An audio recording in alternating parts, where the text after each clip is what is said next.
Добар ден, денеска би сакал да дадам кратко образложение на своето стојалиште, зашто го дадов својот подпис против изградбата на депонија со лиценца E3 во рамки на подрачјето на општина Неготино. Сметам дека сум стручен, односно сум експерт за вреднување и оценка на локации и поставување на соодветни објекти на избрани локации. На ниво на Македонија не е направен мастер план, односно не е направена приоритетна листа на локации на кои што би било соодветно да се постави депонија со лиценца E3. Најнапред да објаснам што е депонија со лиценца E3. Тоа е депонија кај што може да се складира секој вид на инертен отпад, односно секој вид на џубре кој што не е органски, односно не може да се разгради самиот по себе заради химиските влијанија. Инертниот отпад е потребно да се преработи и потоа да се извози како гориво. Но во Неготино не е место каде што е потребно тоа да се прави, затоа што локацијата на која што е предвидено да се прави таа депонија е на близина на 200 метри до природниот резерват наречен Орлово брдо, кој што е заштитен од општина Неготино и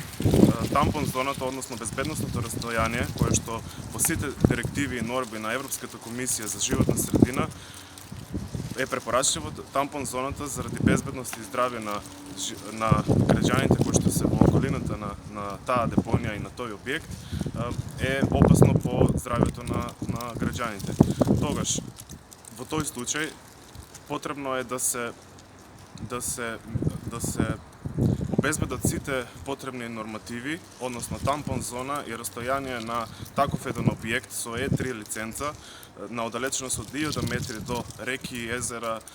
резервати, населено место, индустријски и производствени капацитети и таквиот објект да не биде во посредна близина на жители кои што би имале директно влијание од таквиот објект, затоа што таму ќе се носи ѓубре кое што се реагира едно со друго и може да има последици по почвата, воздухот и водата. Од друга страна, капацитетите на општина Неготино не соодветствуваат со размерите на објектот кој што се планира да се постави на таа локација. Тука мислам пред се на товариските размери кои што може да настанат за време на таквиот објект, на работењето на таквиот објект, односно при настан на пожар заради реагирањето на едни елементи со други, односно ѓубре кои што би се носило таму, и доколку настанал пожар кој што и ветерот во близина на таква депонија може да го разнесе до општината Неготино и сите би можеле да ги дишат тие штетни частички кои што потоа заради активното соединение може да предизвикат штетни болести. Никој не го сака тоа, затоа Ековита, а и јас како член ја покреновме оваа иницијатива за против изградба на таков објект кој што е штетен за граѓаните на општина Неготино. Од друга страна, мораме да бараме сите да бидеме сигурни и безбедни во рамки на нашите живеалишта и таквиот проект кој што е замислен да се направи во рамки на општина Неготино не е прикладен, односно државата треба да најде системско решение и да го смести таквиот објект на места како што се например поранешни рудници, копови, каде што самата структура на земјиштето не дозволува распаѓање на седиментите и штетните соединенија длабоко во земјата и загадување на земјата, а со тоа и подземните води,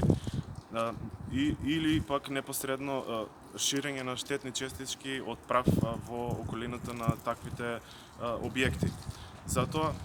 потребно е државата на ниво на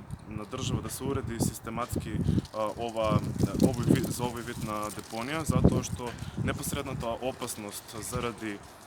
немањето на мобилна еколошка патрола и мобилна лабораторија во време на товариски размери е непосредна опасност за граѓаните на општина Неготино во овој случај.